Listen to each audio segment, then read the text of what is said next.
And you can kind of see it. Oh, God. Okay. I think that's a little better. No, the top of your head's cut off, but it'll go over. Yeah, whatever. We'll worry about that. Yeah, we'll have to get a better stand.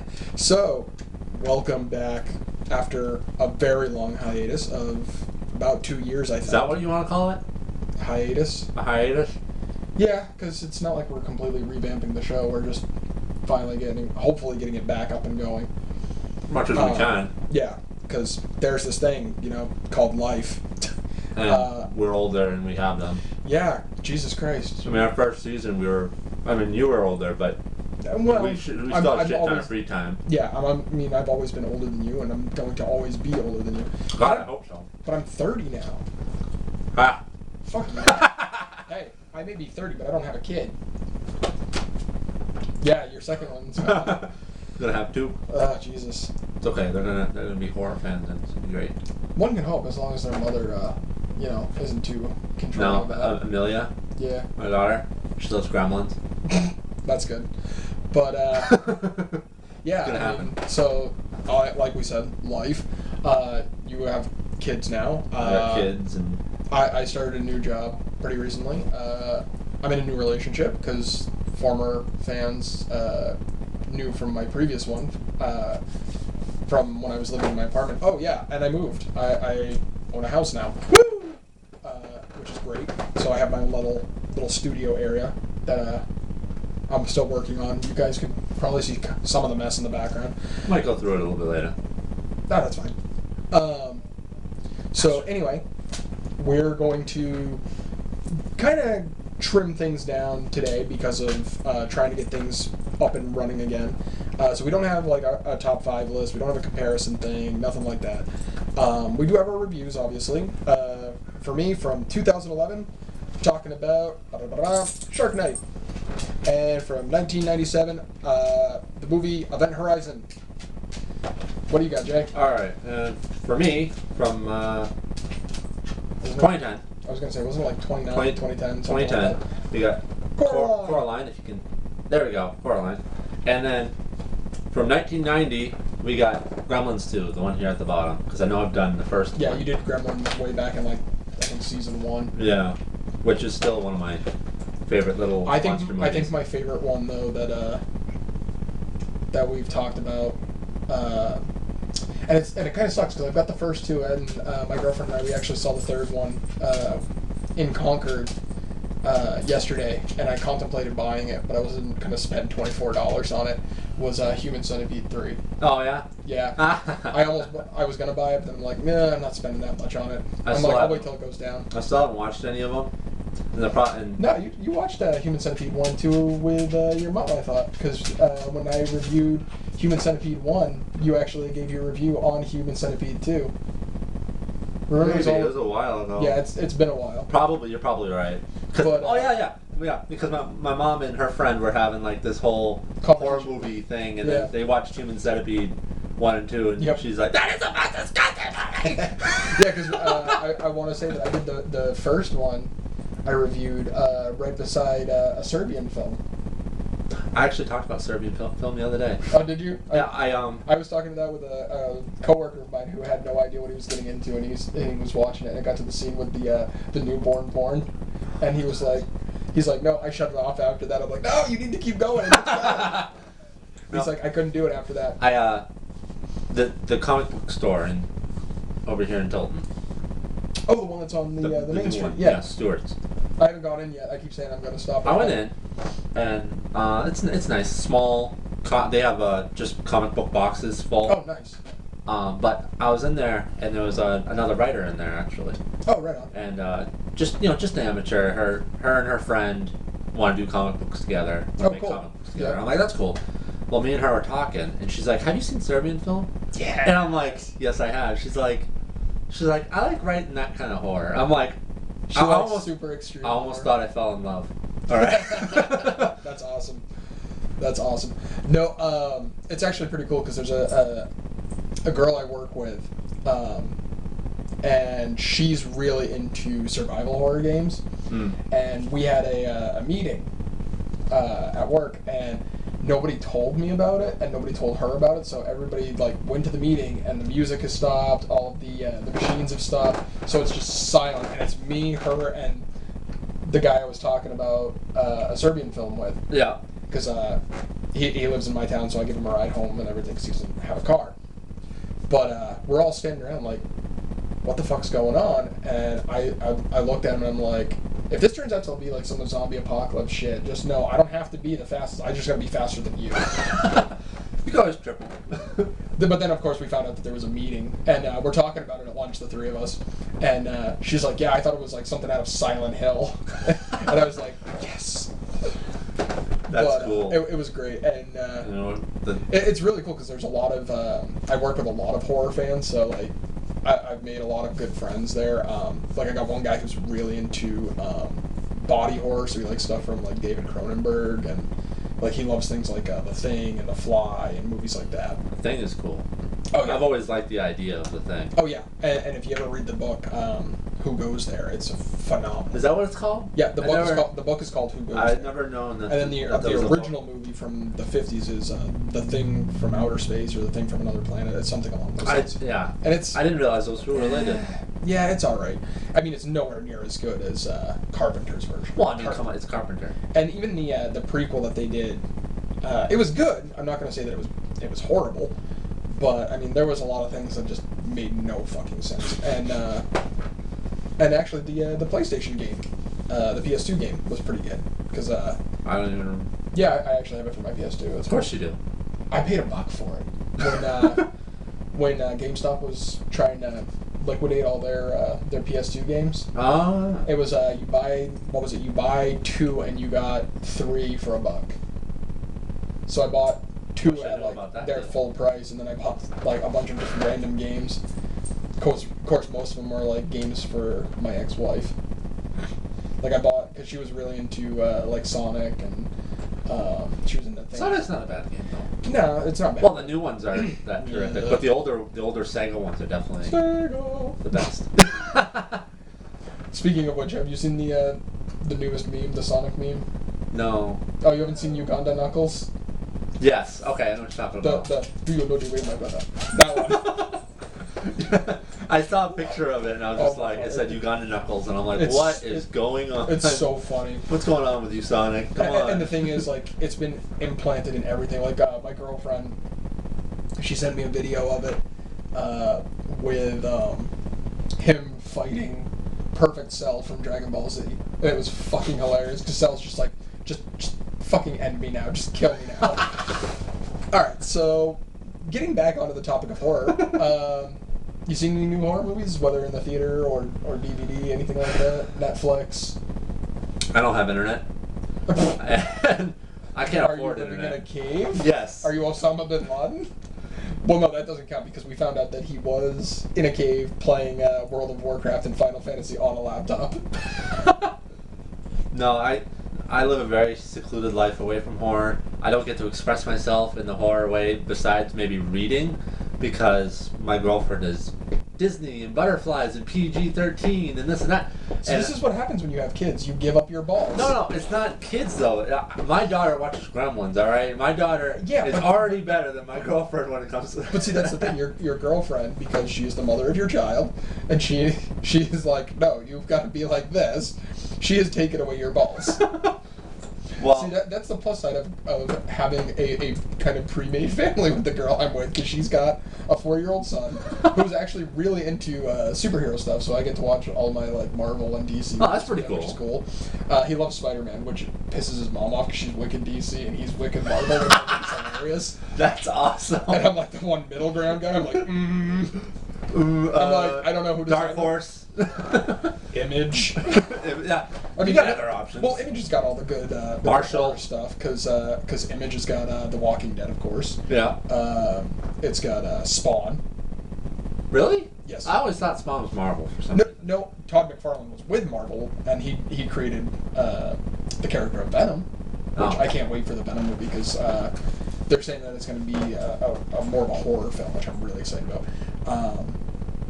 And actually, talking about Marvel is taking their newest X-Men spin-off and making a horror film. with the New Mutants, Ooh. which I'm really stoked about. That looks like it's going to be fun.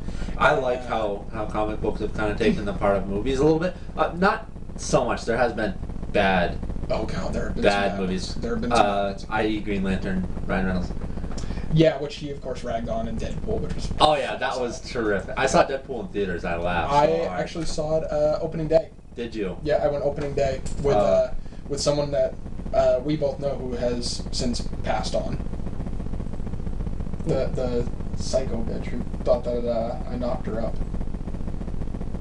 Oh yeah. I caught wind of that. Yeah, she. I know I don't know if she fell asleep or what, but. She nobody will know. There is the damage from that. Yeah. Nobody will ever know unless you were there. I didn't even know until Christina messaged me and was like, "Hey, did you know about this?" And I'm like, "Know about what?" And then she sent it to me, and I told her, I'm like, I haven't talked to her since everything went down because she turned out to be completely psychotic. I haven't spoken. I mean, you spoke to her, you know. Yeah. I mean, more recently than I have. Even Mr. Mansfield, whose shop we did the show at originally. I missed that story. He and I had talked about it a little bit, and she would go in all the time and she would buy, books or movies for me and stuff, which was nice. But she would say to him all the time, she's like, "Aren't I a great girlfriend?" And I'm like, I never once said that we were a thing. I was like, I was just looking for a good friend. That was it. She always took things too far. Oh, she most certainly did. But and even Mansfield said that. When I heard about it, I was like, that's not the way I ever pictured her to go. No, not at all. But sad. So you've not seen anything internet-wise because, like you said, you don't have the net. I got data on YouTube. Oh, okay. I got you. So I've been, like I said, like I was telling you earlier, I haven't seen the movie It. Yep. I've seen interviews. I've seen scenes. I've seen the darkest points. The scariest moments. Every list I could possibly get my hands on. I don't know, man. I've been obsessing over it. It's kind of bad. I love the fact that people are taking the trailer or certain scenes and they're making like their own comical versions of it. Like there's the British guy who did it, and the scene where Pennywise comes up from the sewer and he's talking to Georgie, and he goes through the whole thing of there's popcorn and cotton candy and all this and then he in the movie and even in the book he looks at Georgie and he goes and Georgie's like popcorn or whatever it was his favorite snack, and the British guy looks at him and goes, "Crack?" And he's like, "Is that your favorite?" And the guy's like, "Well, it used to be." And he's like, "Mine too." And it's like, the guy looks up and he's like, "I bet it is." So there's that one. And actually somebody took the whole trailer and did it with Uganda Knuckles, and it's fucking so funny.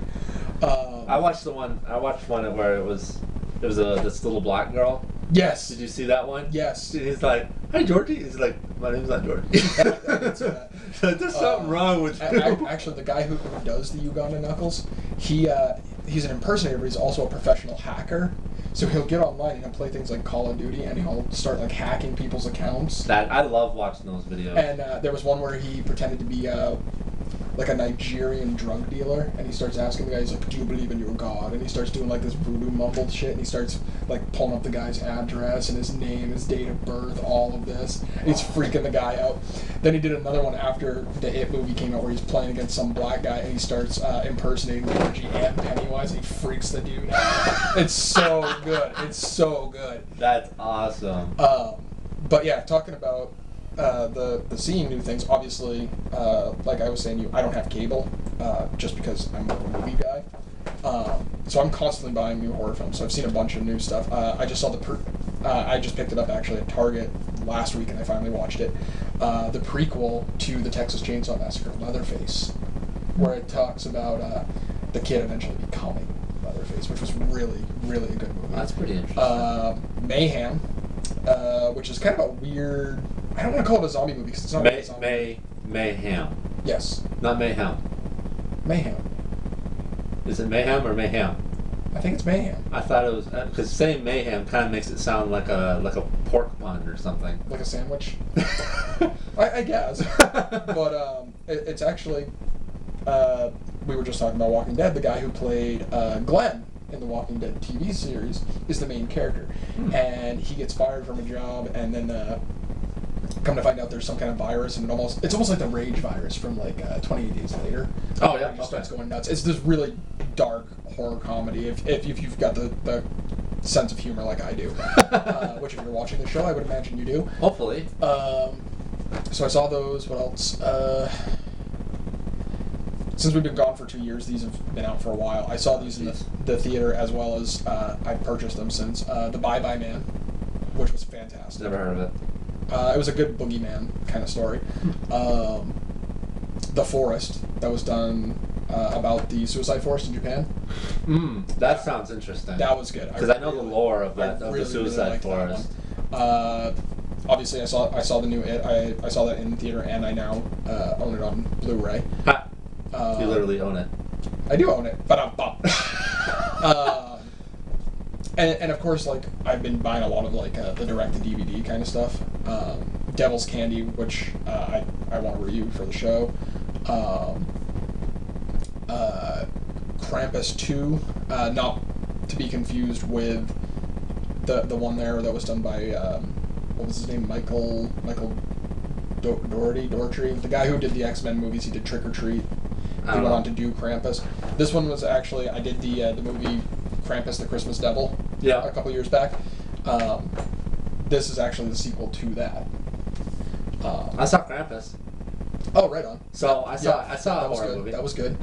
I'm trying to think, what else have I seen? Oh, I think it was an IFC midnight film, a movie called Sirens, which was really, really good. Sirens, Yes, but it actually had nothing to do with mermaids, so that kind of threw me for a loop. But it was still really. Because I was going to say that's a. It was an expansion on the segment from, I think it was ABCs of Death. Ooh. Yeah, I think it was. I remember when we watched and reviewed those movies. We did you did the first one and I did the I second. love them. Those were good. What's the other one? The Cave. Cave? Yes. It's not The Descent, but The Cave. Yep, It's like the other one that came out around that same time. Yep. That was a good movie. I thought that was pretty good. That was a decent movie. I'm trying to think of what else I saw. Jigsaw, the newest Saw movie. I haven't picked up the Blu-ray or the DVD for that yet, but I did see that. That was a lot of fun. I'm trying to think what else. So many. There really is a lot that I picked up over the last, like I said, almost 2 years. The Babadook, which of course got a huge amount of acclaim. Which again, I want to definitely review for the show. Wolf Cop. Which what? It's a horror comedy. It's a literally a shitbag cop who constantly getting drunk. He's picking up hookers all the time. I mean, he's just a total piece of shit cop. But he gets cursed by a werewolf, and he becomes a werewolf, and he starts using his werewolf abilities as a cop to be kind of a good cop now. And it's a weird movie, but it's such a good movie. Making a bad thing into a good thing. All right. Pretty much. It almost reminds me of the Bruce Campbell movie Maniac Cop. It's one of those kind of things. Bruce Campbell's I actually saw the new Ring movie, Rings. That was pretty good. Is that good?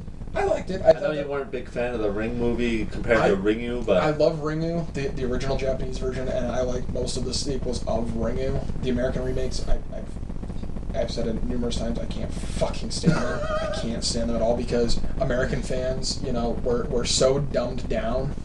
Isn't it? It's insulting. Well, we are. Because in Japan, well, most Asian cultures, it's that the ideals of ghosts and monsters are so ingrained in them that I don't think that they need the explanation of like, oh, there's a ghost, here it is. Whereas with us, it's like, we need to know how the ghost was made and who the victim was. I don't care. I don't need that shit. I don't care. Now with the magic world of the internet, you can get any mythos you want. I've discovered Japanese mythos is like the scariest shit. It's you will find to read. Crap. I mean, European is pretty because of how old Europe is and everything. That can get pretty scary, but for some reason, Japanese is always crazier. And I mean, there's not too many urban legend / ghost stories that freak me out. And I've talked about it on the show before, and it's still to this day. Like I said, I'm fucking 30 years old now, and it still freaks me out. Is the Kichisake Oni or the Slipmouth Woman? It still to this day freaks me out. But my girlfriend and I, we were watching a thing on YouTube not that long ago, and it was about the 10 scariest Japanese mythical creatures, and they were talking about both Yuri and yokai. Yokai are your ghosts. Yuri are your monsters and demons, and they were talking about some that were just fucking terrifying. I gotta look that video up because I know about the Slipmouth woman and the history behind how she kind of became, and that's like if she came up to me, I would scream my face off. Oh, dude, that's my thing. Like, if I ever go to Japan, I see some beautiful woman wearing a fucking surgical mask and a trench coat. Forget it. I'm turning around and walking the other way. I'm like, nope. Run. Heaven forbid you go there on Halloween. Oh my god. But so many Japanese women. Ah! Yeah, if they all start dressing like that, that's gonna be, I would imagine, a pretty common costume actually around like the I bet you it is. Just to scare the shit. Easy. I mean, I don't know if Halloween. I don't know how they celebrate over there. They celebrate very similar to us. But I know that's like America is always Americanized. Oh yeah. Overdone, and of course, Spanish or Mexico rather. Yeah. Has their very Dios del cultural, very different from Halloween, and it's kind of sad because I saw an interview pretty recently where a lot of like new generations aren't doing Dios de los Muertos because of like the ghost stories. Are they scared? And stuff. Well, they're turning like the ghosts coming back as kind of a bad thing, so they're kind of seeing it more as that rather than what it's supposed to be. It's supposed to be a day of reuniting with your... That, as well as it's supposed to be, obviously, a day of lost family, yeah. And it's also supposed to be... Kind of like our Veterans Day. And it's supposed to be a celebration of life. It's not supposed to be about the death. Yeah, kind of like our Veterans Day almost, except for it's more generalized, too. Exactly. And, I mean, it sucks. I understand it, though, at the same time. But, alright, going off of film, you were saying book-wise has pretty much been your horror. So what have you been reading? Anything good? Oh, I've been going... I've dug out because the past 2 years I've gone through a huge Lovecraftian overtaking when it comes to my reading. Nice. I got his biography. Yep. I got a book that contains all his stories. Oh, cool. And I've gone to Rhode Island. Yep. I've gone to Brown University. Yep. College Hill. Yep. And we walked around. Yeah. And we saw his house. We saw the park he visited for inspiration, which is beautiful because it overlooks Providence. Yeah. It's got this huge statue, I think, of the founder of Providence. Oh, that's cool. And did you see his gravesite? Yeah. That's which was a bitch to find, by the way. Oh, sure, because it's just a little placard in the ground. It's not even like an actual headstone. It's in the back, just about. It's in the back, and you got to find the Lovecraft family plot. Somebody should just put a sign up that says "Here lies Lovecraft" or something. Well, you can go if you go online. Yeah, you can do it. It's got a website. Yeah, it's the grave, and you can kind of type in who you want. Kind of pinpoint it. Right. Well, they'll give you a general direction. It's the same thing that I had to do with when I went up to Littleton to see G.G. Allen's gravesite. Yeah. Because the headstone's been removed. Well, for obvious reasons. Yeah. Because Gigi's like, just beat the shit out of it. Yeah, people are like, piss on it, shit on it, puke on it, whatever. And, I mean, if that's in his will or whatever, then fine, whatever. And it was. That's what he wanted.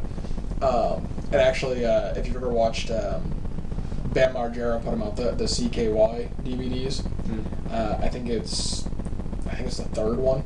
He's actually on tour with the guys from CKY, and they're going to Littleton. They're going to be doing a show in Littleton, and they go to Gigi's gravesite when it still had the headstone.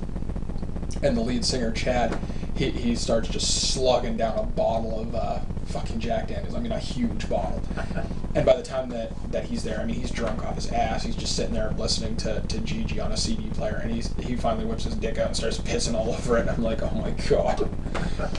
But I mean, that was his thing. Oh yeah, it absolutely was. I mean, and the thing is, there were two sides to him. I mean, there was Kevin, and then there was Gigi. And Gigi, of course, was a complete fucking nut job. Kevin was, from everything that I've heard, Kevin was a nice guy, very soft spoken. So his stage presence was much different from his life, like how he lived. Because I'm sure you can't live like that. Oh no, Not easily anyway. No, and I mean even when he did it for his stage run, I mean he still died fairly young. True. He died of a drug overdose, accidental, obviously. But going back again. Either way, I went to the grave and I saw it, and of course, my girlfriend's like, "Hey, this must be really special for you. You're next to your favorite author," and I'm like, "It's kind of nice, but honestly, it's just a grave. Like he's long dead. And I'm sure if I was actually to meet, I mean, they say don't meet your heroes. If I actually met HP, I don't think I'd like him. He was a very strange man. He wasn't very communicative. No, he was. And he was very, I think, secluded to himself. And I think he had his little league of friends, but it was. I think he was very agoraphobic, and a lot of people have never really talked about it because of his xenophobia, and obviously what we would now look at as racism. Back in the day, not so much, but I really think he was agoraphobic because he didn't like to leave his house. He didn't even like to the idea of leaving the area that he was comfortable with. No, he went to New York for 2 years. He hated it. And I think too lived with his wife. And I think too that Lovecraft, he's probably turning in his grave with the factor of Cthulhu, which is supposed to be this cosmic horror. Don't even get me started on Cthulhu in media, because Well, I mean, South Park was quite true to the Lovecraft mythology, which is fucking. I can't believe I'm saying that. South Park of all things. I was thinking this because I've seen that episode. Yeah, Cthulhu and everything. They did a 3-part episode called Coon and Friends. How sad is that? That they were very true to it, as well as their newest game, the fractured butthole, something like that. Yeah. Shub-Niggurath is actually one of the bosses that you have to fight, and they actually make a comment about Lovecraft's quote-unquote racism and how Shub-Niggurath can't eat white meat, they can't eat white people, so they're pushing all the black people into it. That's awful. Oh, it's absolutely horrible. And the thing is, like, you find out that it's all the typical South Park. It's the cops who are like the cult of Shub-Niggurath, and he's like, "Oh, you think that Lovecraft was all racist?" All of a sudden, all the other cops, and he's like, "Wait, he was a racist? Yeah, like how bad? Oh, it's so typical South Park. Oh yeah, but again, they were true to how they're supposed to look, how they really were. But then you've got things too. There's 2 animated films. Both are quite enjoyable. Called Howard Lovecraft, and they're based off. I wanted to see those. They're little animated. Yeah, I have the little cartoons about like this little kid. Yeah, it's Lovecraft. It is Lovecraft as a child. Right. And I've been wanting to see those. He travels actually to another dimension, and he meets Cthulhu. And actually, in the first one, he also meets Mother Hydra. He meets Yassathog. So they're going to that. The second one, I haven't watched yet. I got it in Walmart. Yeah, that's where I saw it in Walmart. I was like, oh, I want the first one. The first one was really good. I've watched it a couple of times. I really enjoyed it. But I mean, like you can go to like Books A Million, for instance, and there's plush Cthulhu's. Every time there's an election, there's the Vote for Cthulhu bumper sticker.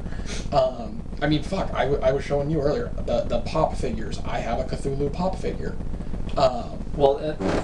Actually, for Christmas, talking about Cthulhu, my girlfriend, she gave me 2 T-shirts. One from a metal band that I love, Gorgoroth, out of France, and then she gave me one, and it looks like stained glass, but it's Cthulhu with the Necronomicon. Oh, that's cool. I've seen that. I know what you're talking about. I've seen that. Yeah, she bought me that, and I'm like, that is so fucking cool. The thing that bothers me with Cthulhu, though, is that, I mean, of course they've had games based on the Lovecraft. To a point. We're getting the first true Lovecraft adaptation game later this year. I think it comes out actually next month. Simply called The Call of Cthulhu, the official game. There was another Call of Cthulhu game. Yeah, but it wasn't. The problem with that is, once you give Cthulhu a hitbox or a hit point thing, you kind of ruin the point of Cthulhu. They're not with this one. It's complete and utter madness. You play a detective who has gone to Innsmouth.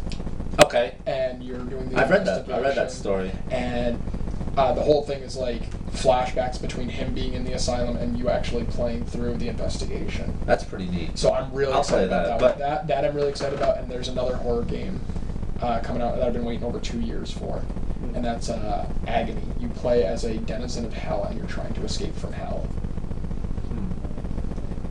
And the cinematics for it just look amazing. I can't wait for that one. But when I saw that, and I've really gotten into a lot of the indie horror games too. Like I played, when it first came out, I played things like Slender the 8 Pages and Five Nights at Freddy's, which I really enjoyed. You know what's funny? My girlfriend wants to play Five Nights at Freddy's. Let her. I told her, I'm like, okay. I'm like, you think you can do it? She's like, yeah. And I'm like, I'll download it. I'll buy it. I'll download it on my computer, and you'll play Five Nights at Freddy's. I guarantee she'll only last once. Oh, right. Twice. But one if that she's having a great day. I've really gotten into, and I'm so glad that it's gotten such the fan reception it has, is Bendy and the Ink Machine. Bendy and the Ink Machine. It almost looks like old. Wait, that's that thing over there. Yeah, it's I know what you're talking about. Yeah, it's almost like not quite Mickey Mouse. Everybody was like, oh, it's like old. No. It's much like, more like Betty Boop. And, yeah. And there's a name for that company. Yeah, I can't think of the company's name, but they're long defunct now. But oh yeah, but yeah, I played the first. I played the first chapter of it, and it was damn good. And then I was like, I need to get the rest. So I've been buying, different. I guess you'd say collectible items, and there's these the 3 main characters, Bendy, Boris the Wolf, and Alice Angel, and they come with a code that you can actually get a free chapter download. No shit. So I got the first 3 chapters, and I'm waiting for the 4th one so that I can get the free download on that. Because the first chapter was free to download, so I was like, yeah. So I've been doing a lot of that. Reading-wise, I think the last horror book I read wasn't even so much a book. It was actually a manga. And it's taken like 40 years for it to finally come over to America. Don't you hate that? I fucking hate it because I love the classic anime, and Netflix is actually doing a revamp of the anime, and that's Devilman. The Go Nyaji series, which I'm really, really excited about. And actually, that's probably another one, horror-wise, that I've really gotten into the element of not just the series, because obviously there's tons of horror anime series. I mean, you've got Death Note, you've got I still have yet to read all the freaking thing of Death Note. I got up to the 5th book. Oh god, then you're still way behind. And me and my girlfriend kind of had an argument at the library. Yep. And I haven't gone back since because the librarian there. Well, I can understand too. I don't want to be that guy. But I mean, I don't want to get thrown out of the library. There's a guy, Japanese comic or manga writer who I have been a huge fan of for many, many years, and I always felt that the anime community kind of snubbed him because he had never gotten the recognition for his manga like a lot of later ones would. Like, you get things like Death Note, which became an instant success. You got things like Tokyo Ghoul, which became an instant success. Even fucking Attack on Titan. These were all instant horror-esque successes that got their anime right off the bat. The guy I'm talking about, and I love the guy to death when it comes to his work. I think he's probably one of the best masters of horror because he works psychological horror, body horror, and he attacks the spirit as well. So it's like he knows how to make horror unsettling. And one of his biggest influences was Lovecraft. And it's a guy called Junji Ito. He's done probably the most popular ones that most fans here in the States know are Uzumaki, Tomei, and Gyo. Gyo finally got an anime, and I actually purchased a copy of it. I finished watching it about a month ago, I think, and it's probably one of the best and unsettling horror animes I've watched in a long time. That I'm gonna have to definitely review some of the horror anime that I picked up over the last couple of years, because I picked up a bunch of them. Corpse Party was another one. Belladonna of Sadness, I absolutely have to do a review for, because it's just one of those movies that I could not. I have to watch it before I review it, because there's just so much to it. Tomei is another one, which is extremely disturbing. And there's more that I can't think of off the top of my head. But the two things that I've really been doing a lot of recently, like I was saying to you earlier, because my girlfriend's really into it, and I'm a pretty big fan. I've been reading a lot of like the Star Wars extended universe, playing a lot of the Star Wars games, stuff like that. And as for reading, actually, it's funny because I took a small writing course, and one of the classes, one of the day classes, was we had to write a 3,000 word short story. But the class was sexuality in literature, and it was all on erotica, like how to write erotica stories. And I had never read an erotica story. I had never written one, so I never knew like anything about it. And there's a bookstore at Tanger Outlet now called Book Warehouse. Book Warehouse. Oh. And not a fan. They don't really have anything I ever look for in there. See, I go in there. I've actually become really good friends with the manager. Oh, okay. Because of this class, because I went in and I'm like, hey, and I was like really embarrassed at first, and she's like, oh yeah, we got some. So I picked up 3 books and I started reading them just to kind of get an idea, and I found that I really enjoyed the genre. And the thing is, like, you can do horror erotica, you can do supernatural erotica, you can do fantasy erotica. Like, you could really throw anything into it, because let's face it, every living thing has sex. And well, I mean, yeah, there's even stories about the non-living though. That's there is some that I've come across that are like zombie. You found those, huh? And I was like, oh dear God. I've read a little bit. Like I came across like aliens and that kind of like, yeah, what is that? Yeah, but even like we've done that in movies, we've done that in video games. I mean, sure. I think even if Mass Effect did something like that. Which I love the Mass Effect games. He ended up dying. You die from that. You die in each one, and he somehow gets brought back. No, I mean like you die like in the game if you have sex with an alien. No, you die even if you have sex with humans in the game, because you can have sex with humans, and you can actually have both a heterosexual or a homosexual relationship. But in the first game, I went for a human relationship, which I don't know why I did that. Because the second and the third one, because I played the second one before I played the first one. I know that's fucked up, but whatever. But the second and the third one, I went for the same character who was an alien. I went for Tali, who I love the character. She was probably my favorite character of the whole series.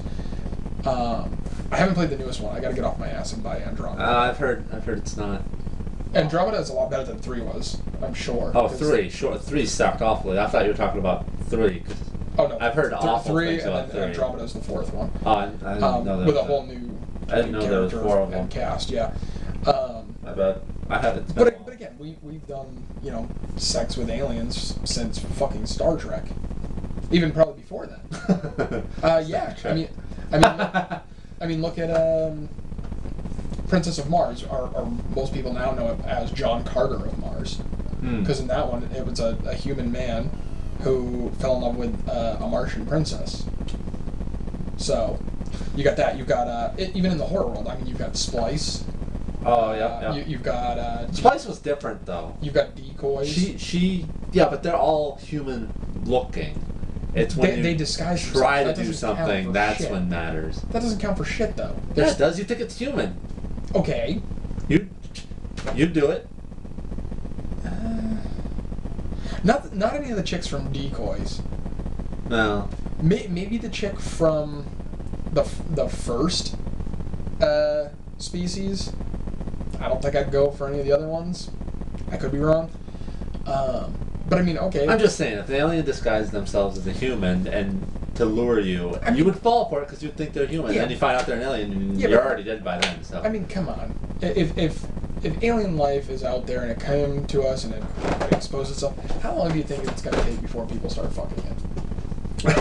It's gonna happen. Come on, let's admit it. Maybe that's why they stay so far away. It could be. Maybe they're just looking at us from a distance going, no, don't do it, they'll fuck you. See, that's another thing my girlfriend and I are both really big into. We're both into, like, alien conspiracies. we love watching them because some of them are just so out there. But we were watching one that kind of made a little bit of sense.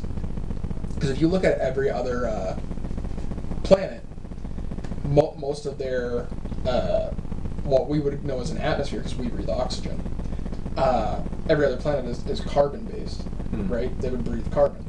So one is saying, oh, they don't come here because oxygen is a poison, and that's why aliens stay away from us. And I was like, that kind of would make sense, actually.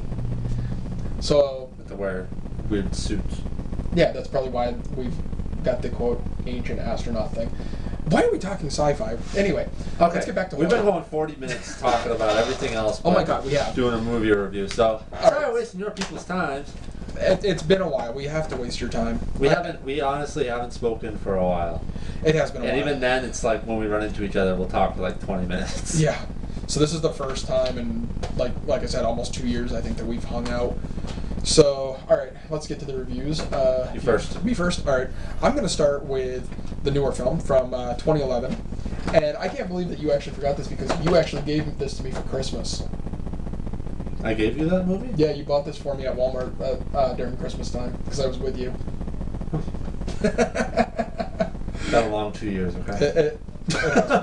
I've forgotten most things. But this is the movie Shark Night. Shark Night. Again, from 2011. And, you know, most people, when they think of shark horror films, of course, the first one that always comes to mind is Jaws. Yeah. And there have been some that was my thought when you showed me it. I'm just like looking at it like it looks like Jaws. Think Jaws, but with like a buttload more sharks. Shark Week mixed with. Well, the thing is, they talk about with Jaws, you know, because of Jaws, everybody thinks of the great white shark as being the man killer, and they actually go into legitimate facts with this too about sharks. That the one that kills the most people is actually the tiger shark.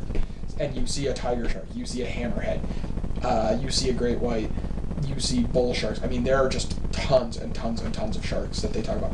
And they actually mention that there's like 179 known species, and these guys... All right, let me start with the premise. It's a group of college friends. They go out to this one girl. She's got a summer home on one of the few salt lakes in the United States. So they're out there, they're having a good time. You know, they're out there on their ski-doos, and they're swimming and whatever. While one, his girlfriend gets attacked, they find out that there's a shark. He, you know, tries to find her, and he gets attacked. He ends up actually losing an arm. Only for us to later find out that the local sheriff and these two fucking redneck hillbilly pieces of shit are actually capturing the sharks and purposely putting them in there because they found out, oh, well, Shark Week gets the most money out of any TV program. Okay. Which is makes sense. Sure, yeah. So they're thinking, oh, well, why don't we show on the internet what Shark Week isn't willing to show? People being completely destroyed by sharks. So they've starved these sharks, pretty much, in order for them to just constantly go after people. And I mean, like I said, there's a buttload of sharks. They even talk about cookie cutter sharks, which are these little tiny, they almost look more like piranhas than sharks. Because they actually, unlike most sharks, which are solitary, these things actually attack in a swarm. And the movie, it's not super, super great. What? I'll just keep on thinking of Piranha 3D. Oh, I love that movie. It took my penis. It took my penis. All right. But is the movie like anything spectacular? Like, you know, did they get away from tropes? Did they do anything like that? No, because the first person to die is the slutty chick, and she's not even really slutty. It's just that she's actually very attractive, and she's a little more promiscuous because she's got, you know, the more like skimpy bikini and whatever. But her boyfriend, of course, is the black guy who dies. Of course. So is the black guy usually the one that died first? he's gonna die. You know that the black guy is typically not gonna live. And it's funny because I actually saw this movie in the theater with an ex, and she hated the movie because of all the cliches. And I loved it. I came out of it and I'm like, this was a fun movie. And she's like, I hated it. And I'm like, why did you hate it? And she's like, because it's just full of movie cliches. And I'm like, I don't care. That's what makes horror movies enjoyable sometimes, though. And I like when they make fun of those cliches. Yeah. That's what made Scream such a hit. Oh, absolutely. But with this one, and I forgot about that. It's actually directed by the guy who directed The Final Destination. And Snakes on a Plane. I didn't know it was the same director for Snakes on a Plane, which was a hunk of garbage. Even though it had Samuel L. Jackson and they throw something. It's one of those movies that they think, oh, we're going to throw Samuel L. Jackson in it, and it's going to be terrific. Oh, everybody went and saw it because of Samuel L. Jackson. And then it's like, huh. And I mean, it's got one of the most horrible lines of all time. That's just Sam being Sam, though. To a point, but I mean, come on. Everybody knows that line, whether they've seen the movie or not. Yeah, let's not repeat it. Everybody knows that. And they actually they were nominated when Fangoria did their Chainsaw Awards that year. They were nominated for one of the most thrilling killings for the guy who's in the bathroom taking a piss and the one snake lunges out and bites him on the dick. They actually got nominated for that. I'm like, are you fucking kidding me? Of all the movies that you could or all the kills, I'm like, that's the one you pick. But of course. So have you seen Shark Night? No. That's sad, man. There's a lot of movies you watch that I've never seen or even heard of, for that That's matter. true. And you say I bought this one for you Christmas. I bet you I bought it for you just because of the fact that I knew you didn't have it. No, we were out Christmas shopping because it was actually the year that Raven and I had separated, and Lee and I were together, and I was trying to find the perfect gift for Lee, and you went with me. That's right. And and we were looking at movies because you were telling me about how you saw that one. Yeah, because I want to say I bought you. Fuck, I forget what I bought you. It was some book. I do remember. Oh, it was because we were talking about Goosebumps, and I think it was the one with the dummy. Didn't I still have that. I was gonna say I think I bought you the book. I still have that. Yeah. All right, so you've never seen this, so you can't really give a rating on it. Nope. Obviously, it's nowhere near as iconic as Jaws, but at the same time, it's not as horrible as some of the like sci-fi shark movies, like Two-Headed Shark Attack, or the quote-unquote wonderful Sharknadoes. How many of them do they have now? 5. They are going the way of Every horror franchise that they're milking for every penny. What was that one? Tremors. Yeah, but at least Tremors was fun. Tremors was fun up until, I think, the newer ones. I haven't seen the last 2, but I know the first 3 I watched was the enjoyable. first The fourth one Sharknado, was pretty cool. and the first Sharknado wasn't even fun. It was a piece of shit. It was such a bad fucking movie. I was bored. Oh, I hated it. I don't know how the hell I made it. I know one guy got didn't he get sucked up and eaten by one mid-tornado? It's like, ooh. And I mean, I get that sci-fi movies, 9 times out of 10 they're shit, but a lot of them are enjoyable shit. Like all the fun. You can tell they're having fun. Talking shark ones, I've seen all 3, and I found all 3 very enjoyable because they were super campy. Is the Roger Corman films, the Sharktopus movies. Those were fun. They were campy. Okay. I've seen the first Sharktopus. They are fucking campy as hell. The other 2 were like, you're almost like your Godzilla versus thing, because the second one was Sharktopus versus Terracuda, where it was a pterodactyl and a barracuda. You don't get those movies anymore, though. Not really. And the then monster. Not very fighting often. movies. I mean, we're starting to get fair share of King Kong, Godzilla fighting. Well, we've gotten Pacific Rim, which was a good one, and with Legend now having the rights to Godzilla and King Kong, they've already talked about that's going to be melded into it. And we got Rampage coming out based off the video game with Dwayne Johnson. I can't wait to see that. I'm really stoked. Never heard of that. But jumping back to the review, so you've never seen it, so you can't give a rating on it. Again, it's not as iconic as Jaws, but it's not as shitty as Jaws: The Revenge either. You had to do it. You had to bring it up. Of course I did. The black mark on Jaws. Well, one of the black marks. Jaws 3D was pretty bad. But all in all, I mean, I gotta give it just above an average rating. I'm gonna go 7 out of 10, because I really do like this movie. It's a fun, quote unquote, monster movie, and you know the kill scenes are pretty gory, which is nice, and when the hillbillies bite it, you know, I don't want to ruin it because it's just such a satisfying ending. So that's my rating on it, 7 out of 10. Okay. You're up, dude. All right. Well, I'll do Gremlins 2 from 1990 first. Same year as It. Same year as It, the original TV series. The miniseries, excuse me, with Tim Curry, the immortal Tim Curry. Actually, kind of sad fact that I found out about that the kid who played young Bill in that, He died. He killed himself. Yeah. Yep, I found that out. I was actually watching an interview with the kids. Yep. And how some of them actually spoken to the original cast. Oh, that's pretty cool. The ones about their counterparts. You know, the one and the one that played young Bill. Young Bill has could not. He kind of had to go without, sadly. Yeah. But I thought that was really cool how some of the original cast members came in and said, "Hey, like, you want help with this?" Like, yeah, that was really cool. So, but back on. So Gremlins 2. It wasn't like Gremlins 2, the new batch or something. Yeah, like the that. new batch. It's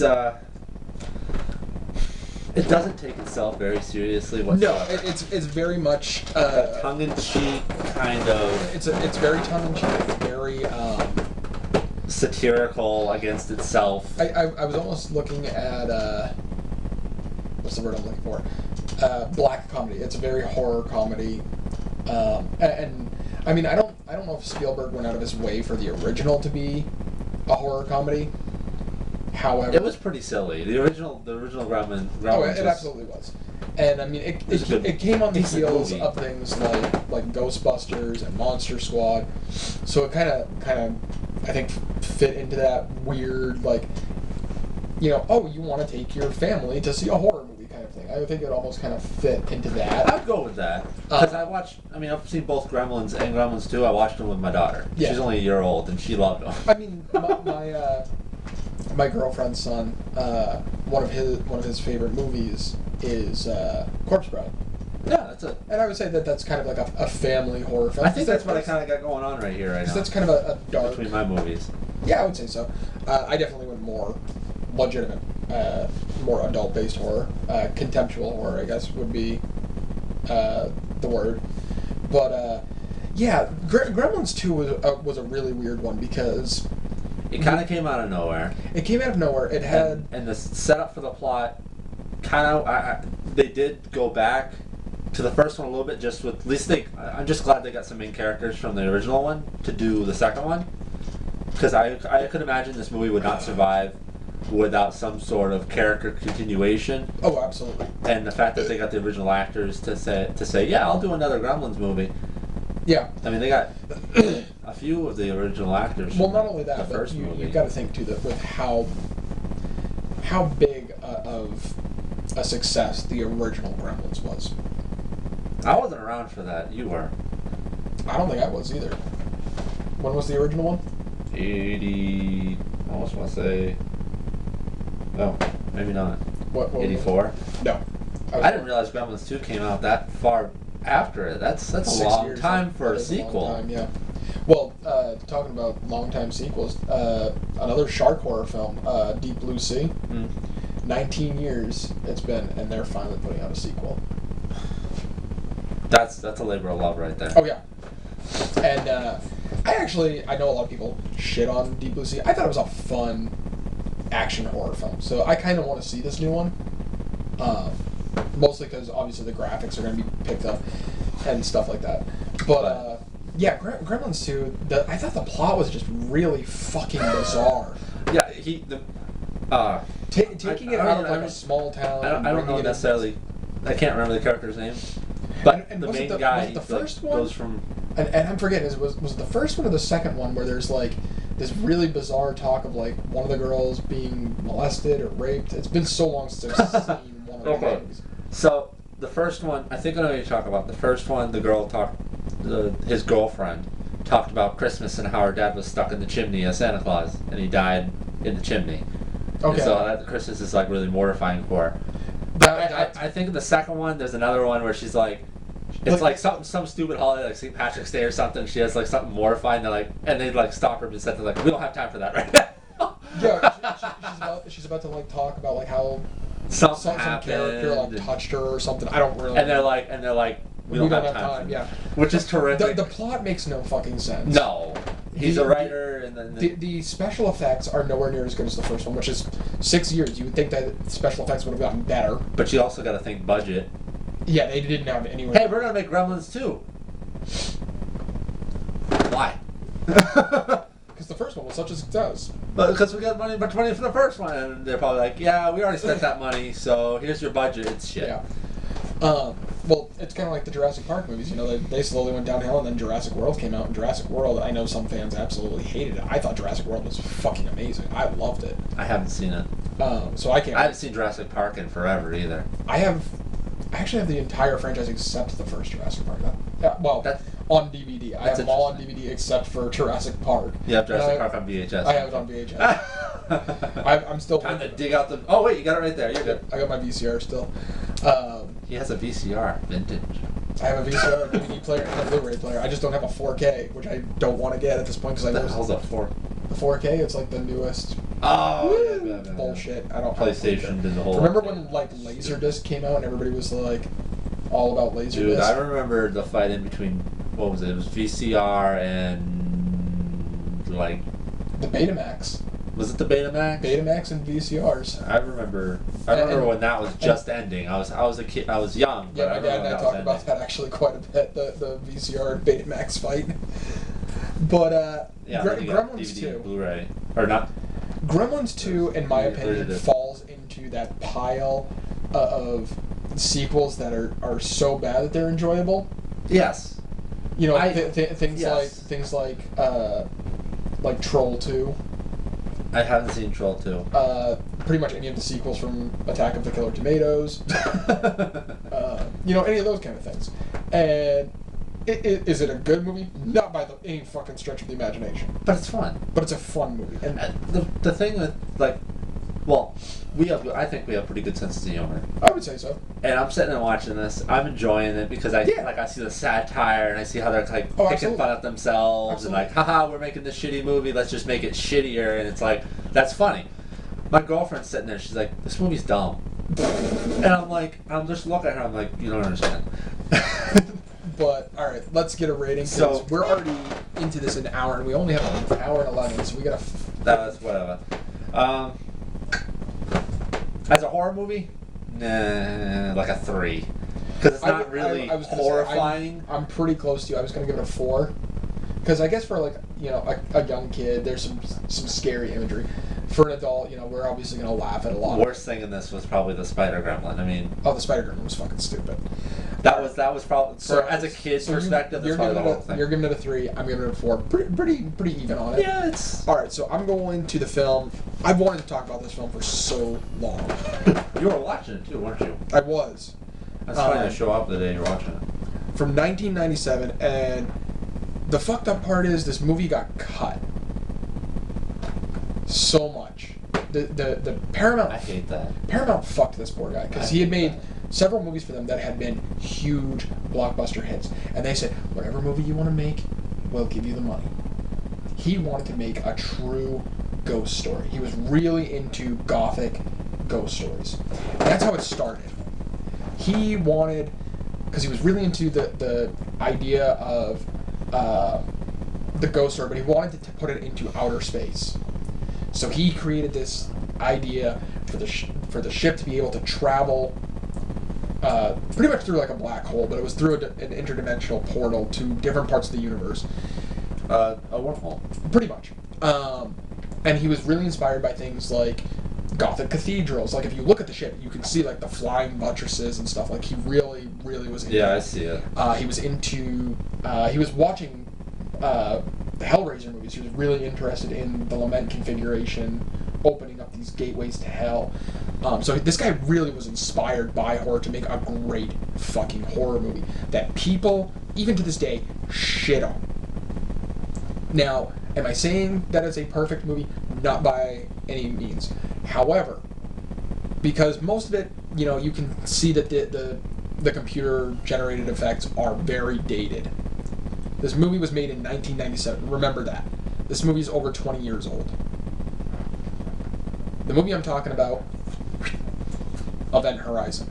And it's got a pretty big cast. I mean, you've got Lawrence Fishburne and Sam Neill as the two main characters.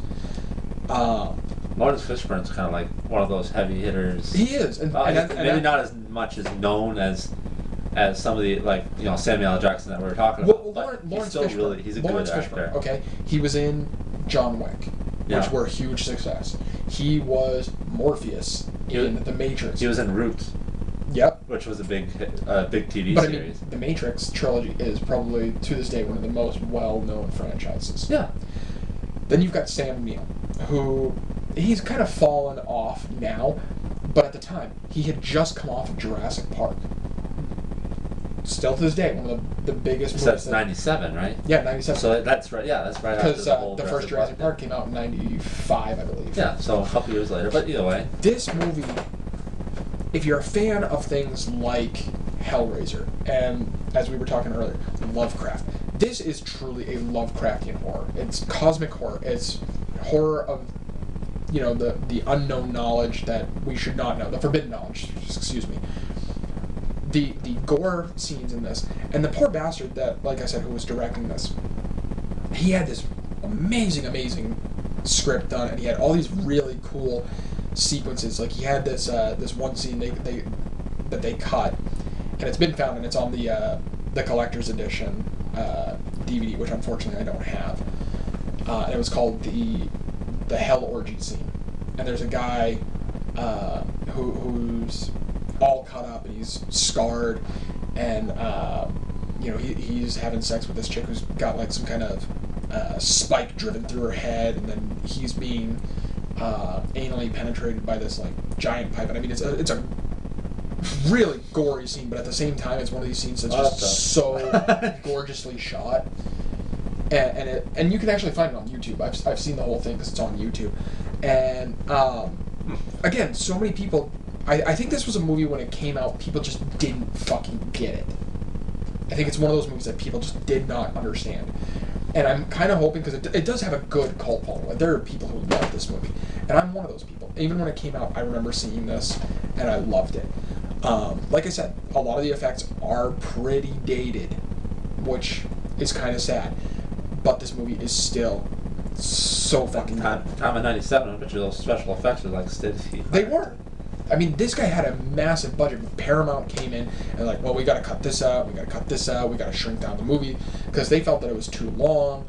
So he went in and he. I hate when they do that. And the they thing stick is, their nose in the wrong business. They gave him all this time to do the movie, and then they cut it down. They shrunk it down, and he finished the movie. He had a time limit of over 2 years to make this movie, and then they which is huge.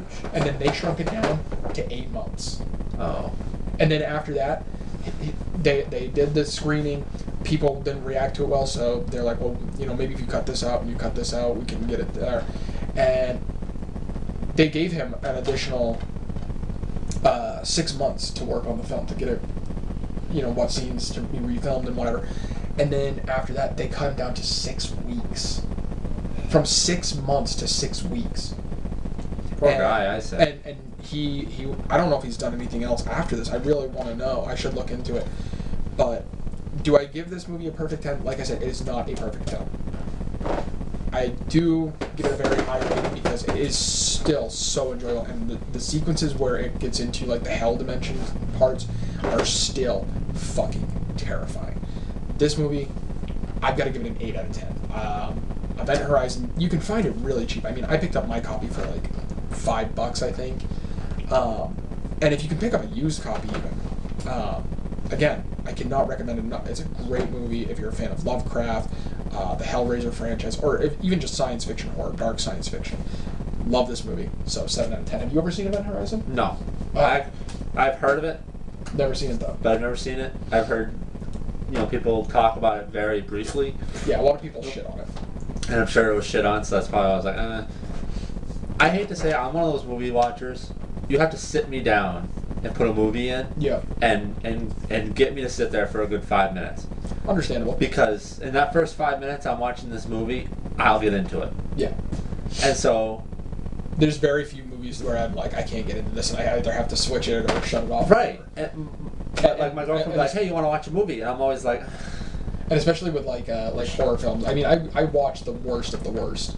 and we both have, I think. Huh? I think we both have. And the thing is, like most of them I can get through. There's very few that I can't get through. That godforsaken one that you picked. I don't even remember what it was called. I don't own it anymore. I know that. I don't either. I had I'm purchased pretty a sure. copy, and I couldn't do it. I'm pretty sure I gave it like, away. Wasn't it like Unborn or something like that? Probably. But The Unborn. I know it was about a baby and it had Kane Hodder in it, and I was thinking, oh, Kane Hodder, that's wicked cool because he's Jason. No, that was garbage. I think all the crap ones. Thanks Killing is fucking garbage. I hate that movie. And That was the one. Oh, yeah. Okay. The Killer Turkey.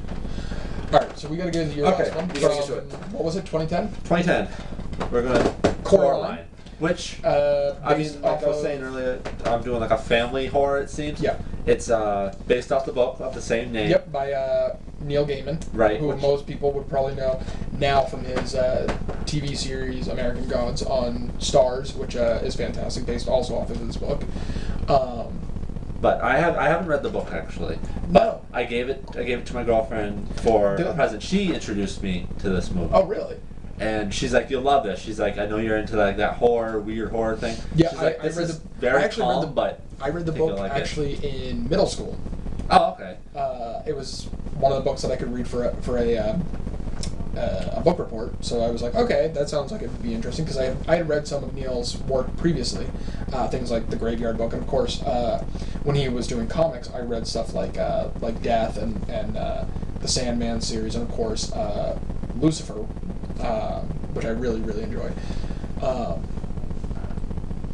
And then when I was like, okay, I'm gonna read Coraline then, and there is some differences, like the boy, for instance. YB. He's not there at all. Was not in the book at all. Yeah, I knew about that. The cat was different. Yeah, the cat was a little more think the cat snarky. I think the cat kind of took.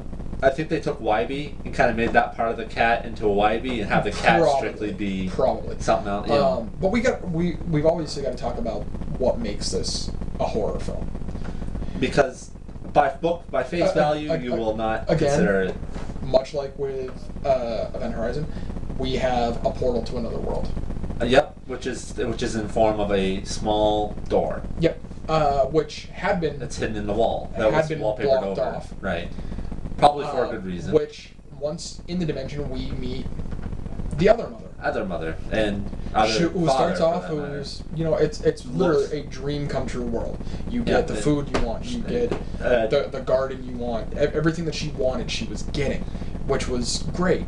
However, we find out, and any story like this, we know there's no such thing as perfect. And you don't always get what you want. Exactly. Life is full of disappointments. Coraline didn't seem to get this. She figured it out real quick, though, when the other mother starts becoming more aggressive. Not just that, but her transformation. She slowly begins to get thinner and taller, and then we find out that she is this freakish spider creature. I actually think she's made out of like needles or something, right? Isn't it? Because she has, I know her fingers are pretty much. They are needle-esque. But I would say that she's almost. I'm probably going to pronounce it wrong, but there is a monster in, I think it's Mediterranean mythology. It might be Greek, so forgive me if I'm wrong. I think it's called the Irane. It's like a beautiful woman from like the waist up, but then it's this black widow spider. And it's a really cool creature in mythology. But I think that she's kind of like a play on that because Gaiman himself is very much into mythology, obviously doing things like American Gods, and he's got a new book out that's all about like Norse mythology, I believe. Huh.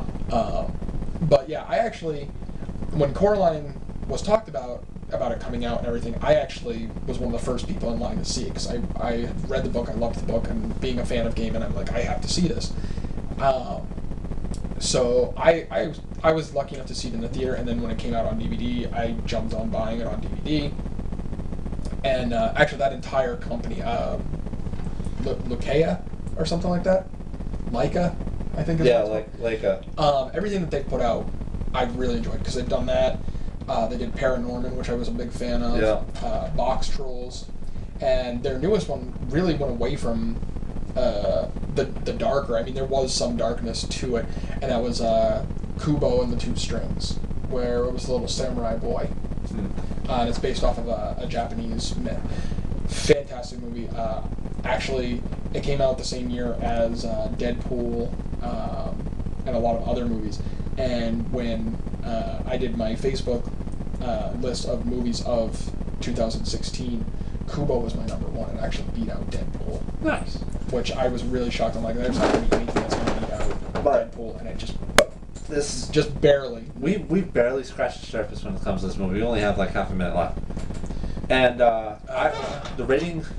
We don't even have that. The rating on this, I would give... I would give it an 8. It's a very enjoyable family horror movie. As a family horror, and the fact that there is some scares that will give you some shock. 3, 2... I'm sorry. Bye. I don't think it's going to kick out that. You don't think so? No. We still got a little time. I hope so, man. But I'm gonna give it actually an 8 out of 10 as well, only because, like I said, there is legitimate horror to it, and there's sequences that will even freak out an adult. Is it a family horror? Absolutely. It's not gonna have the gore and the violence that you see. No, but it's perfect that way. But if this, this is what I would say is a good. I want my kids to get into horror, or somebody who's not into horror and they're like, oh, I'm just getting into horror. I think it's a perfect movie. You don't want, obviously, to take somebody who, and I make the joke about it because I would absolutely show somebody something like a certain film right off the fucking bat. But if you want horror, you get right. You jump in. You don't just dab your feet. Yeah, we're not dipping a toe. I'm pushing you in the fucking deep end. But yeah, it's a good one for kids. I mean, my real, I guess you would say, first introduction to like the idea of ghosts and scary stuff was Beetlejuice, and it wasn't because that was a VHS tape that my parents would put in constantly for me, and I still love that movie. That is like one of my favorite movies of all time. So when it comes to horror movies, you actually kind of dipped your toes. I did because of my parents, but maybe your feet, maybe your whole feet, because Beetlejuice can get scary at times. But I never looked at it as a horror film. No, it was a family movie. And it wasn't until, and I mean, I was young. I've mentioned this on the show numerous times. My first real exploration into horror, I was 3 years old, and I couldn't sleep, and I came downstairs, and my parents, because at the time, not every TV had HBO or Cinemax or Showtime. You got these things called free weekends. Yeah. And those are always nice, though. And my parents went and bought a bunch of blank tapes, and they just wrote record movies on them. So we'd have like 6 hours worth of a back movie. in the day where you could do that. It was like 6 hours worth of movies on a VHS tape. And one weekend that we got it was right before Halloween. So they were playing all the horror movies. So I crawled downstairs and sat with my parents, and they were watching Clive Barker's Candyman.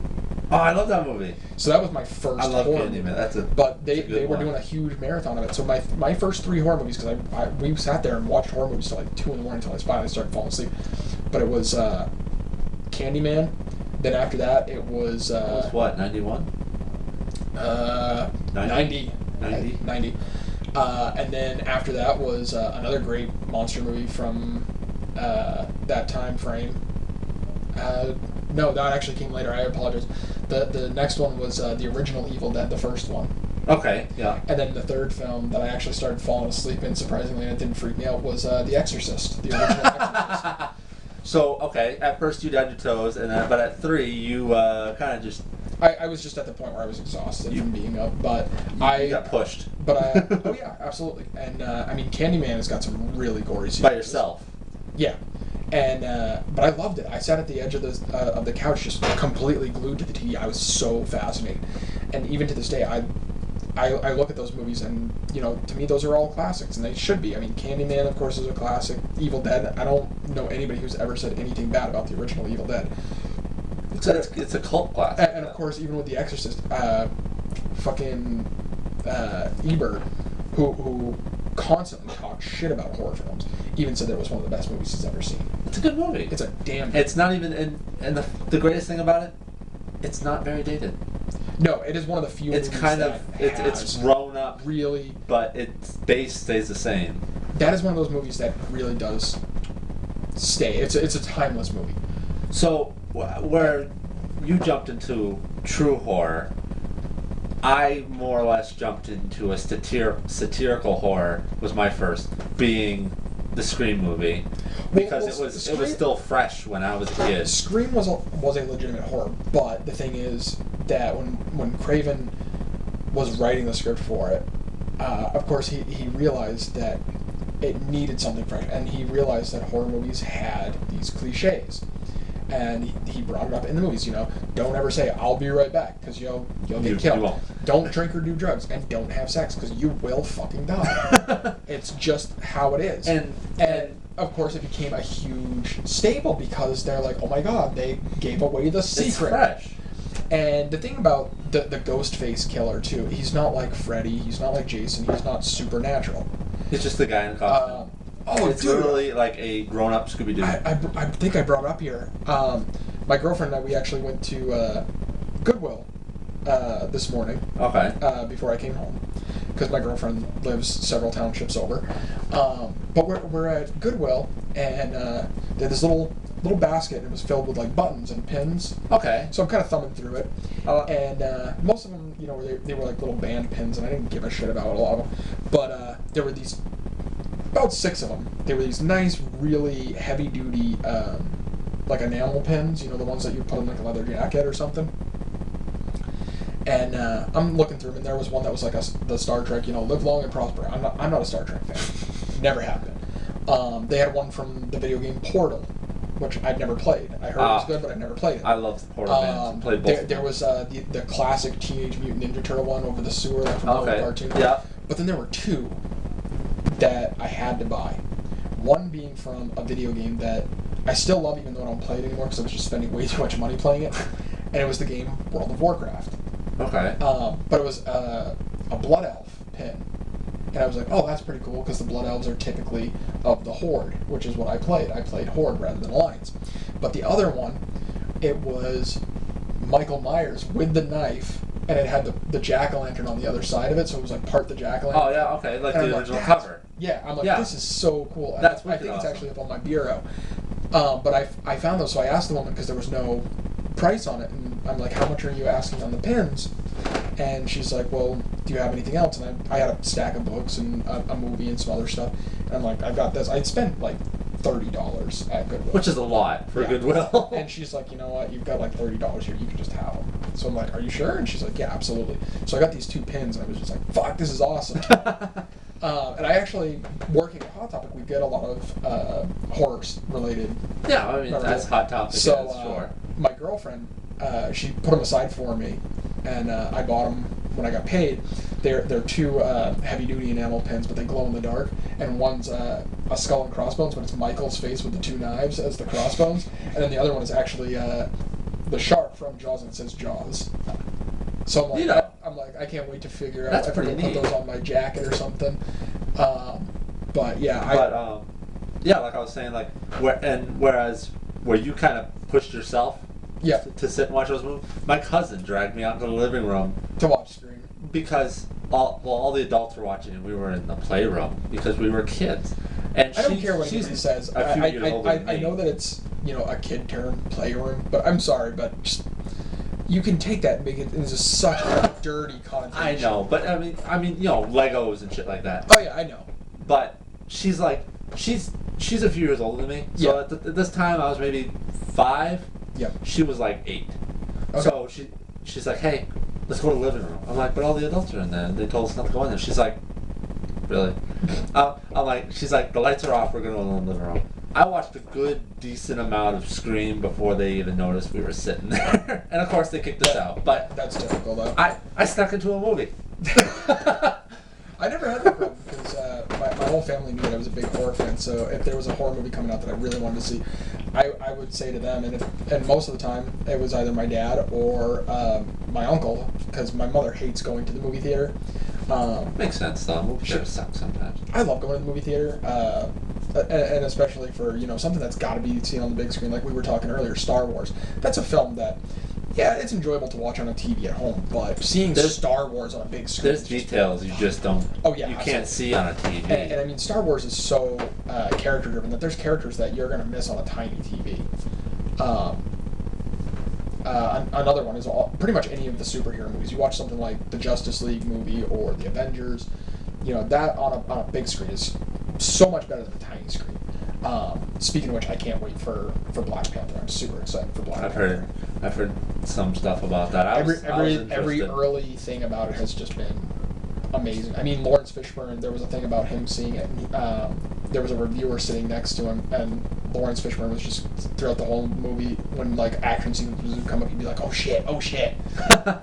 So I'm really really stoked to see Black Panther, and I'm actually really happy because I don't care, and I know so many people are like, "Oh, this is a movie for black people," kind of thing. It's our first big superhero. I don't fucking care, okay? I don't care if you're black. I don't care if you're Hispanic. I don't care if you're Chinese. If it's a character that you love and you want to see the movie, go fucking see it. I don't care. I have been a fan of the Black Panther for probably as long as I've been reading comic books.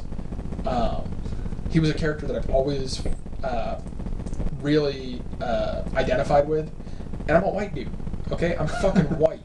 The reason I identified with him was because he came from a country that was scientifically advanced. The one class I was always good at in school was science, and he didn't have superpowers. He didn't have a radioactive spider or some kind of accidental exposure to radiation like the Hulk or the Fantastic Four. He was just a dude who built a suit, and I was like, boom, this is the guy I love. And yeah, I can kind of say, yeah, I see a little bit of myself in a character like Tony Stark, because again, he's very science driven, but I've never been a millionaire playboy who's whipped my dick out at everything. I don't, again, Batman's another one. Yeah, but born with a silver spoon. And so Black Panther's not. I would say from DC, the two characters that I really associate myself with or see like certain characteristics with. Number one is Hawkman, because of his knowledge of history and his idea. The later iteration where they made the alien version of Hawkman, he did have a gun, but the classic Hawkman, the Golden Age Hawkman, and thankfully even the newest one, the New 52 Hawkman, was more hand-to-hand and more melee-style weaponry, which I really like. I've never been a fan of guns. And Hawkman, I've been a fan of Hawkman. He was always my number one DC character. But my second one is mainly because of just all the shit that he's gone through in his life and he's always overcome, is the Green Arrow. I'm a big fan of Green Arrow. I actually have a little statue on my comic book collection shelf, my graphic novel collection shelf, I should say, of the Green Arrow. And he's actually got the boxing glove arrow, and there's a little clear plastic like stick behind him that's got the little comic talk bubble, and it says "You have failed the city," like from the Arrow TV show. And I was like, this is such a cool piece. I have to have that. A punching. Yeah, a boxing glove arrow. Boxing glove arrow. That's cool. All right, that's good though. Yeah, I love Green Arrow. Really cool character. But yeah, so that's it for the show. Hopefully, we'll have another one up. Because life, we were doing this every week. I think probably the best way to do it would probably be to aim for an episode each month. Yeah, as much as we can, one or two. If we can do two, if we can do two, yeah, we're gonna try to figure out the schedule, because if we're doing 2 episodes a month, we're treating you to more to more content, because we can't pull this together. Like I've talked. Yeah, I mean we've messaged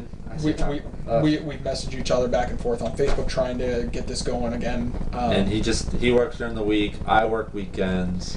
Yeah, it's. I mean, I'm working 2 jobs. I work at Hot Topic part time. I work another job full time. So if you guys, want to come see me, like meet me in person, I'm at the Hot Topic.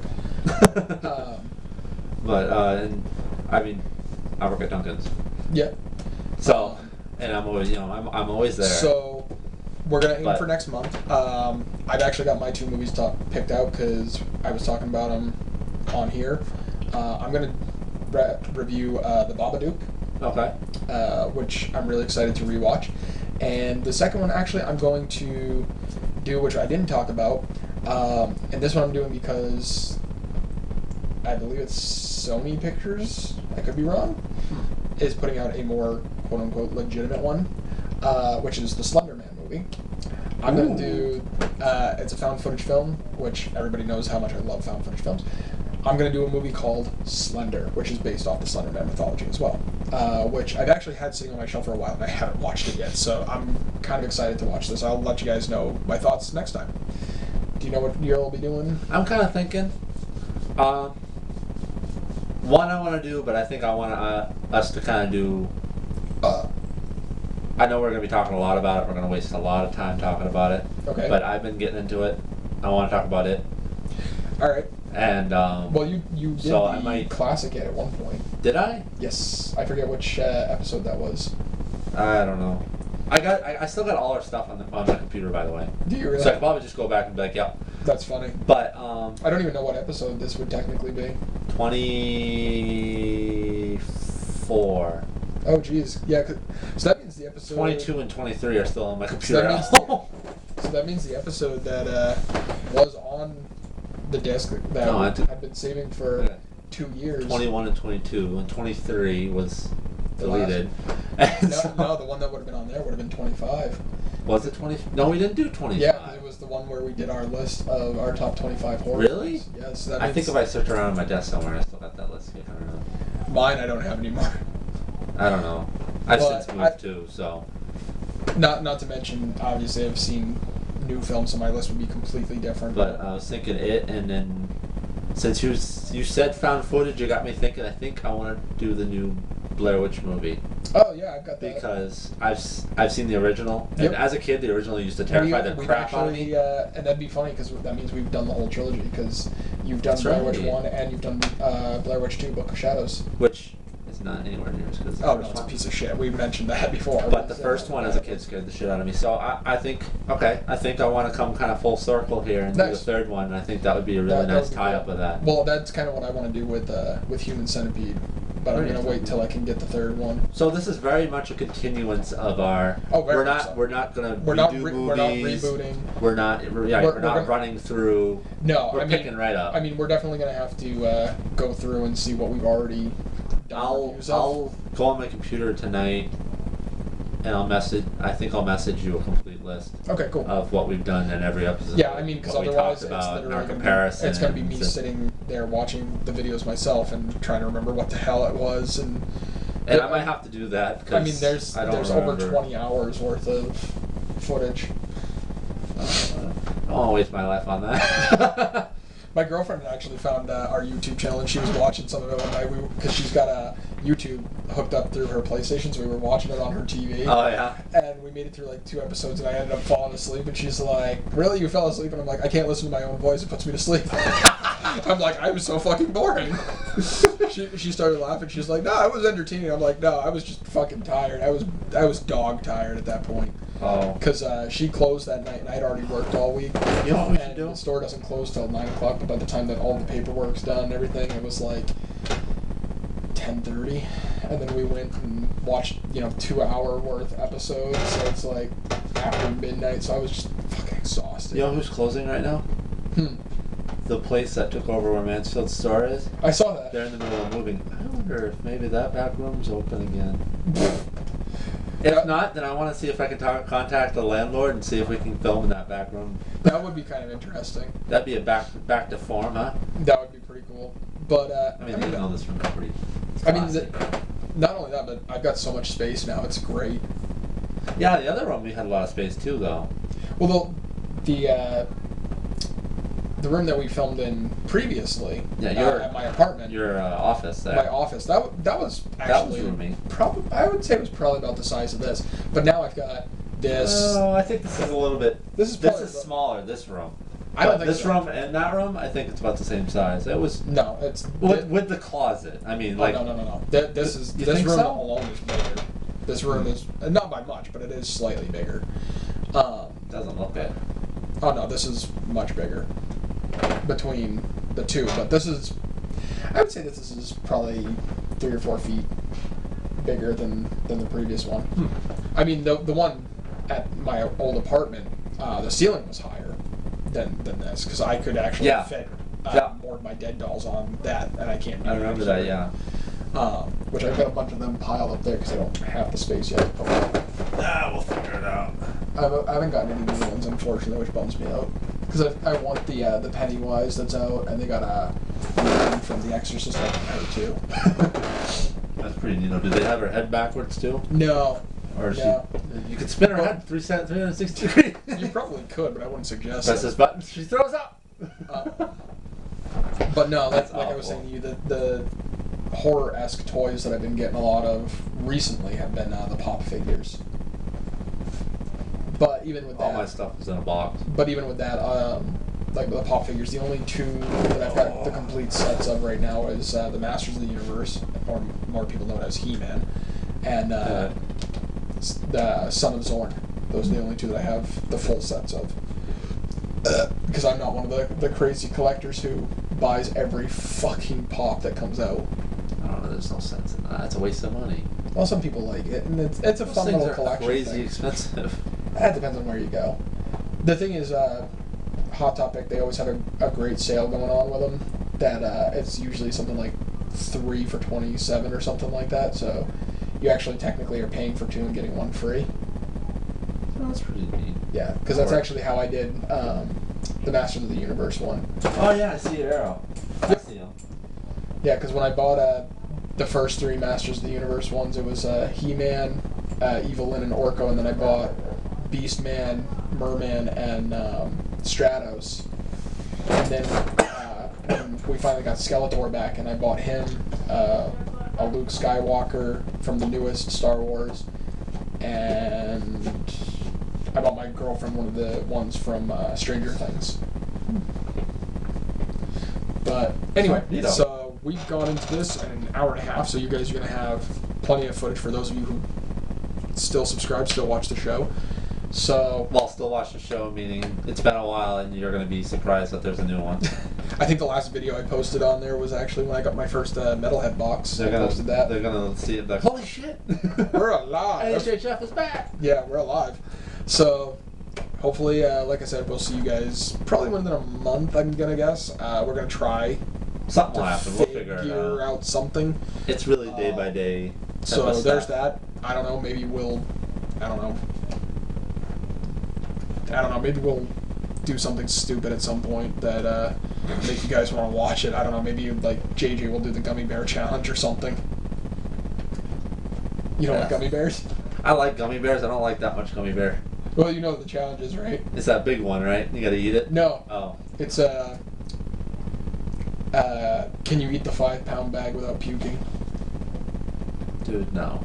You don't think you could do it? No. I think you could do it. I'd rather do the Virginia ghost pepper or whatever challenge. Oh, I'm good with the Carolina Reaper. I'm good with hot peppers. I'm not good with. Oh, dude, candy. I don't think you're gonna handle the Carolina Reaper. I think you'd shit your pants. I handle the ghost pepper pretty well. Yeah, but this is harder than that. I know that. That's why I said I'd probably handle that better than eating a 5-pound bag of candy. The ghost pepper is now the 3rd hottest pepper because it got beat out by the Trinidad Scorpion.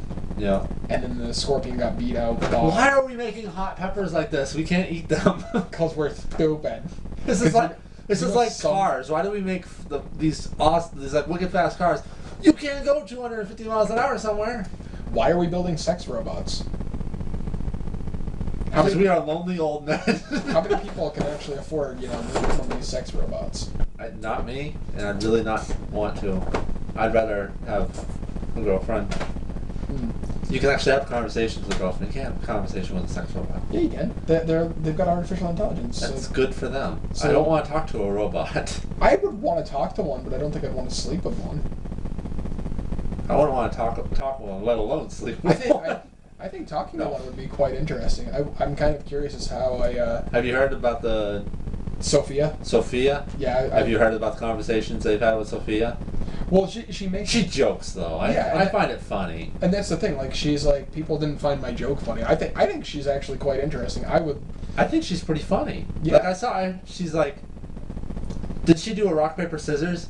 And she's like, this is the first step I'm taking to ruling the world. Ha ha ha ha. Yeah, I did. And I'm like, that's funny. All right, she's being silly. No way she's being serious. Yeah, I think my favorite one was the one where you can see the guy and he's like working on some of her, and you know the brain she kind of like makes it seem like she's been shut off, and then all of a sudden she starts going exterminate, and I'm like, that's funny.